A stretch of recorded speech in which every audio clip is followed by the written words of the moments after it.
Hey yo, what is going on guys? Cash and Clean here. So we're back on the PTS. I just wanted to show you guys a couple things with like Boomeranger specifically. And if you guys are curious, I've already done a damage test video, but if you guys want another one with me having Mystic Gems on and more coefficient, things like that, then I will be able to show you guys. But I want to show you guys max powering, max light, and all that good stuff. And then we can do a little bit of damage with Boomeranger and how good he is in D15. And then if you guys want me to, I can showcase that with other classes. I don't have a maxed out magic set, so I can probably swap out my Boomeranger stuff over to other classes and then just kind of swap back and forth to showcase all of the classes. But that is if you guys feel my damage video wasn't enough. But as you can see on this screen, this is going to be the max powering that we can get right now as of me recording this. We are pretty close to 60k powering, but there's nothing that can get us there. And then as for max lights, I do have Litany active. And if we put on the Moon Touch Ally, it'll take me from 3.7k all the way over to 3.8k. But the thing that I've heard with D15 is that the maximum light is 12.9k. But that was just what I was told. I'm not sure how much truth there is to that.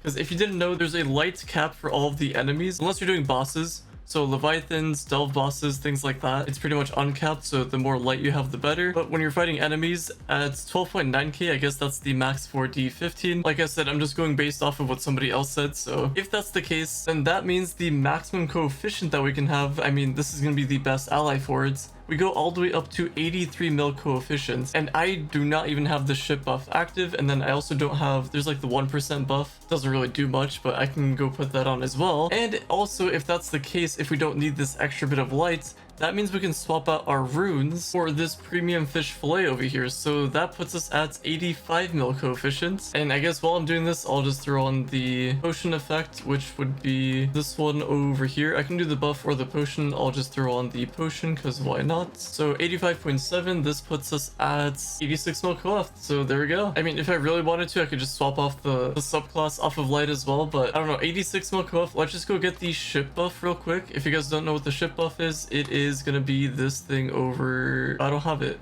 Well, there's this one, but I guess I can get this one. So we get a 10% increase in physical damage and magic damage for 4 hours. So let's see what that 10% does. And I actually don't know why we call it the ship buff. You can do it on this one as well, the towers. But I think it's just more convenient for everybody that we just do ships. But either way, I'll just, oh my god, they're all crystals. Of course, that's the luck I get. Alright, I'll meet you guys back when I do the boss. Alrighty, this is the moment. Doesn't really matter who I fight this on, but I'll just do Boomeranger so we can showcase it. So you just have to defeat the boss to get the buff. As you can see, we got the buff activated now. So, alright, here we go. The grand reveal. We are at 89 mil coefficient, and that is with the food, and that is with this ally, the Heck Mantis. If you guys don't have Heck Mantis, because this is from an event, the alternative would be the Mana Beast ally. So this is from the Mysticism bench. You can get this one whenever. It'll lower my coefficients quite a bit, has slightly more lights. I guess it also increases the physical damage and stuff like that, but it seems like this one does give you a lot more. So 89 mil coef, and then if I just press Q, like, let's see, oh my god, 222 mil. Dude, that is ridiculous. And then let's just not take a look at the critical hits. Dude, with this update, we can get a lot more max health. And man, I really wish we had those health regen gems, because I could go for some health regen. Kind of useless, but kind of handy at the same time. But yeah, with all this power, I guess I can showcase what it's like doing damage. So this is what, D13? I mean, the light part doesn't matter, but since I have so much coefficient, everything is just gonna get straight up one shot in here. So I don't know, world boss, one shots. Let me go to an actual dungeon. Let's see, there's one over there. Also, when you have that buff active, it's pretty much for any character that you want to play, so they will all get that buff. It's a pretty cool buff. And all right, let's do this dungeon and one shot. There we go. So easily one shotted. So I mean, that's pretty much expected. D13. Let's just go to D15. I'm sure that's where you guys want to see the damage and stuff like that. All right, we will go to top side because I'm sure that's where a lot of people want to see the farming. All right, so regular enemy still takes a bit of time, but it's still doable. All right, we got a 5-star dungeon. So I don't know, maybe we could start with this boss over here. Let's see how much damage we do. Okay, that's pretty good. I'm just gonna do basic attacks, but we're gonna see how much damage we do with basic attacks. Then we will just slowly add more and more things. So I don't have Cyclone. That is a GG's, but it doesn't matter. I also threw my boomerang on accident, but the damage isn't too bad. Damage is pretty good. Look at that. This is pretty much a one. I'm just basic attacking, nothing else. This is already insane. Maxed out Boomeranger, ready to go. So yeah, that's the cursed skulls. Let's just go fight. I might get one shot by a clam. All right, let's throw in some abilities. Okay, well, I just blasted the enemy over there, but I guess it ended up working out. And then let's do some more damage. Okay, this is a basic clam. I don't think we'll die to the... Okay, I died, but that's besides the point. I think regardless, I still do a ton of damage. You guys would be able to do a ton of damage as well, as long as you just max out your stuff. And I'm sure that would apply to most classes. All right, we're just gonna do a normal dungeon. I don't want to deal with that 5-star. This one is pretty easy to do. The wave 30, the enemies are pretty easy to fight. This one doesn't count. Okay, this one's an actual boss. So let's see. Not really a boss, but it's a bigger guy. So let's see how much damage we do. That's pretty much the damage I would do in D14, maybe a little bit better. And that's without Q. If I use Q, they would get one shot. Easily one shot. But yeah, I guess we'll just do Q, and it's pretty close. Pretty much a one shot. I mean, I don't know. There's really much else to it. Boomeranger does insane amounts of damage here. And I guess for you console people, and I'm sure some PC players as well, maybe you guys want to see Dino Tamer in action, so we will showcase Dino Tamer. I don't have him fully built, but 13.5k lights.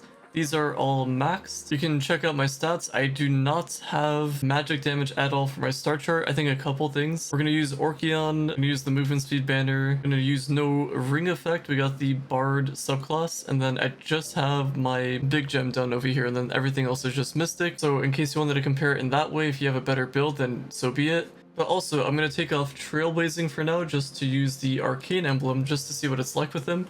But, alright, let's do Cursed Skulls and bosses. Let's see how much damage Dino Tamer does. So we're gonna use the ultimate. Alright, let's check this out. Okay, without anything, just basic attack with just the ultimate. This is pretty decent, I gotta say. Use Q, and then they just get destroyed. So overall, not bad. I thought this was a boss. I don't understand why this thing is even here. Whatever. Alright, let's go to the next dungeon. Or maybe not a dungeon. Let's fight this boss. So we use Q.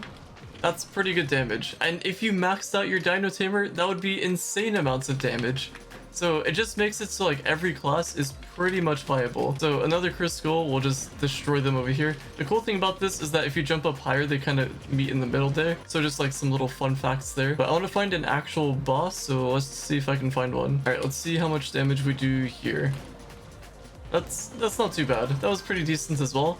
And like I said, 59 mil coefficients. I guess they're 50 mil coefficients. So there is a lot of room for improvements with my stuff right now. In terms of leveling up my gems, I could use a different subclass. And then obviously having an auto use spot. And the star chart and stuff like that if you're playing magic damage characters and just farming with them. But yeah, pretty sure every class would be viable. It might be a little bit of a struggle for like, I don't know, characters like Fate Trickster or something just doing more damage. Or maybe like Tomb Raiser, but I haven't really played those classes. But it's just going to be one of those situations where other classes will do better. Like Solarion shreds. Solarion is an OP class. But I don't know, I just showcased Boomeranger and Dino Tamer. If you guys want me to go through every class just to see how much damage they do, let me know in the comments down below. Like I said, I don't have everybody maxed, but for physical damage characters, I can probably move like most Boomeranger stuff over. Just not the class gem and things like that. But I can get pretty much close to max, so I can get Mystic at least. And maybe I can showcase stuff with that. So my magic damage gems and my physical damage gems, I can just swap over to all these classes. It'll take a while, but if that's something you guys are looking for, then I can do that.